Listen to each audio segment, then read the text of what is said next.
Good morning, good afternoon, or good evening, whatever time it may be for you. I'm Damon, and today we'll be discussing Cyberpunk 2077 again. Why? Because it looks damn awesome. And it's trending more than any other sci-fi medium right now, and that's important for a starting sci-fi based channel. What are you gonna do? Anyway, we will specifically be discussing an aspect that I find equally fascinating and disturbing in the cyberpunk universe, cyberpsychosis, and trying to see if this mental illness could possibly exist in our future or even our present reality. But before diving into real-life parallels, let's get a solid definition from the Cyberpunk 2077 lore, as well as its tabletop RPG source. Cyberpsychosis is where a person has begun to isolate themselves from social interactions with family, friends, loved ones, or any other people due to the act of socializing becoming unbearable. This is caused by replacing enough body parts and bodily functions on the subject to cause a, quote, loss of humanity. Or, put simply, the subject begins to sympathize with machines more than humans due to their inherent advantages.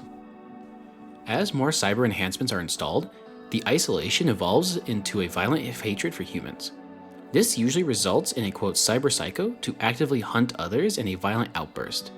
If this seems a little too exaggerated to be possible, let's do a quick thought experiment.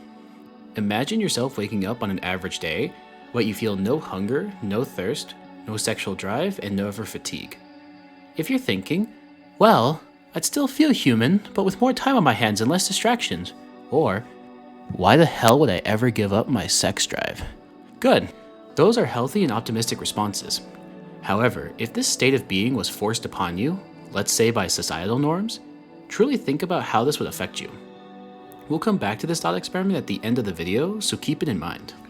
For now, let's sum up the aspects of the in-game definition so we have a template to compare to in the conclusion. First, the initial sign of this mental illness is a sudden change in social behavior.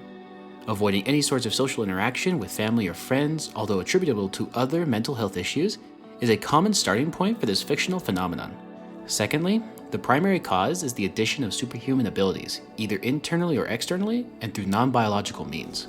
Lastly, the ultimate result in the most severe cases is either violent outbursts or a complete loss of identity, to which the only known cure is a complete deactivation of the cybernetics on the victim and severe cybertherapy, utilizing brain dances we discussed in the previous video. To now try and draw parallels to our culture today, we'll be splitting this topic into three parts: psychological impacts on currently available tech, current research on missing limbs and prosthetics, and deep brain stimulation and its effects on the mind. It's impossible to have a discussion about current tech and its impact on human psychology without targeting smartphones and social media. Now, I'm not going to deny the amazing advances in productivity and entertainment that a smartphone has achieved. Having constant access to news sources, literature, GPS, social interactions with anyone on the globe, and a litany of other conveniences is truly the biggest breakthrough so far in the 21st century. However, with the very quick come up of the smartphone technology, symptoms reflecting those of addiction have been closely tailing its adoption.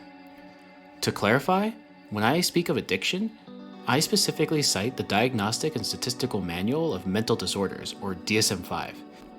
If you ever feel like you have no social life, I hope the fact that I read a textbook this boring and considered it part of my hobby helps you feel just a little cooler. In the DSM, criteria for addiction include conscious use in prohibited situations, repeated work or familial interruptions in favor of the desired element, tolerance, dependence, or difficulty controlling oneself from using the element, and anxiety or loneliness when the element is missing or unobtainable.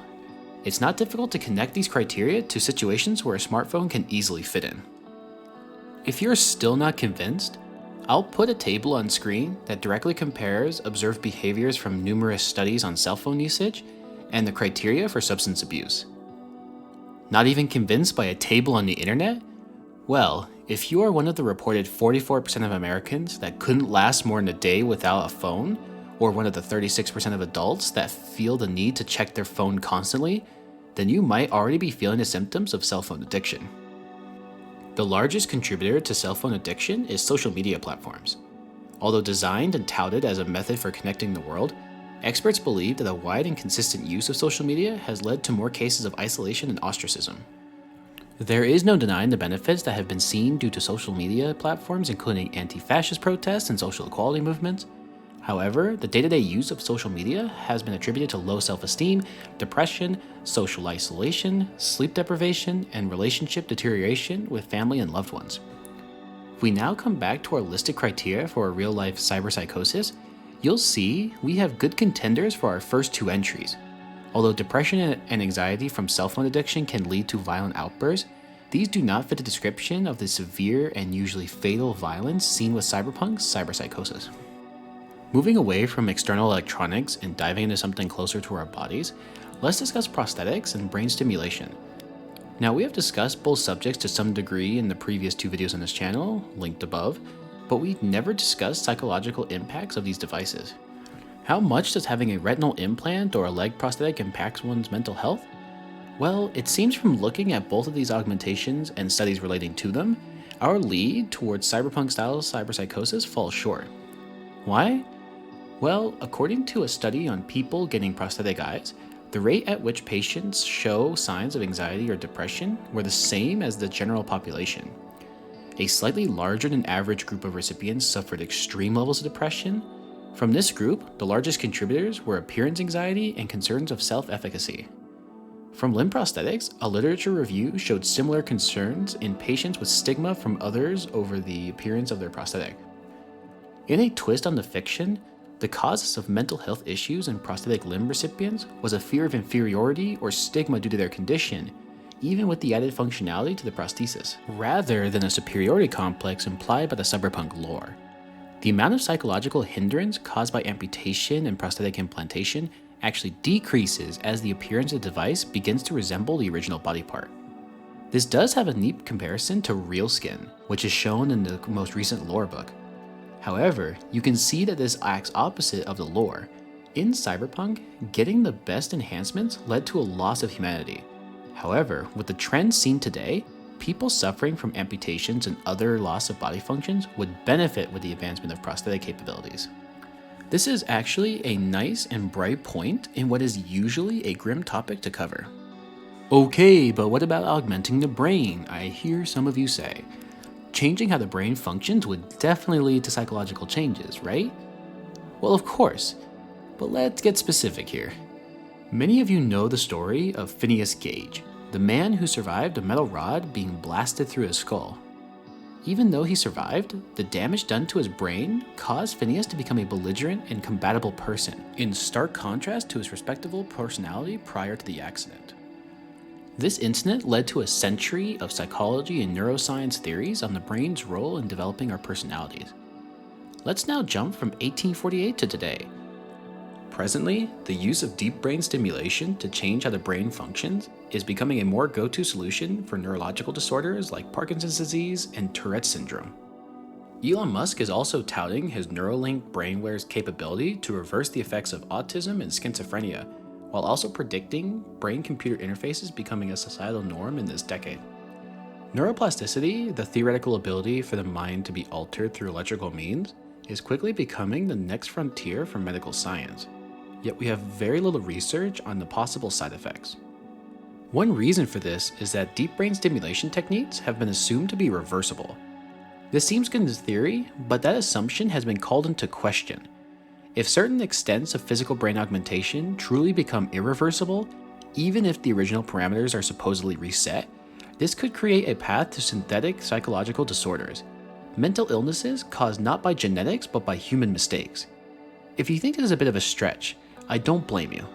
However, look at this study done in 2015 where a research group in Oslo noted a statistical increase in impulsive behavior from patients with Parkinson's disease treated with a form of deep brain stimulation.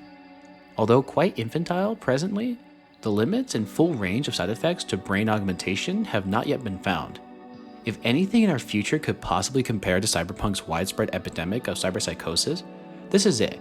It could, in a worst-case scenario, tick all three boxes that we've set earlier. So what's the final tally? Can anything we discussed today meet all three criteria set out in the beginning of this video for cyberpsychosis? When looking at our smartphones and limb prosthetics, no.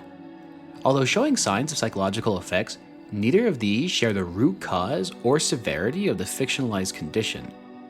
Now, this doesn't mean we should start hacking off our healthy limbs for the latest in YouTube watching technology. We have never witnessed a case of a person willingly amputating a healthy appendage while not already suffering from a mental disorder, and we will probably take another decade before even considering the possibility enough to study it. However, neuroware is quite a gray area. We as a species don't truly know how far we can take it. It might even be possible to alter the brain to such a degree that it could be mistaken for complete mind control. Recall back to the thought experiment from the introduction of this video, where all your bodily distractions cease to exist. You might have been confident in your ability to remain sane mentally, but if you consider how that was achieved, are you so confident in your answer now? So, overall, how would I personally rate the possibility of cyberpsychosis? I believe that it's possible but preventable, with an extreme emphasis on the latter. As usual, scientific diligence is key to preventing what could be a disaster in the neuroscience field. But who the hell am I to say? I'm just a PhD student and I'm not even studying neuroscience. So what's your opinion on the matter? Am I just fear-mongering the progress of technology and human advancement, or underscoring the end of the species? Or somewhere in between? Leave your comment down below. And if you like this video and you want to see more, click that subscribe button to see when the next video comes out. You can also follow me on Twitter or Facebook for updates on the next video. Thank you for your attention, and I hope I gave you something to think about today. Goodbye.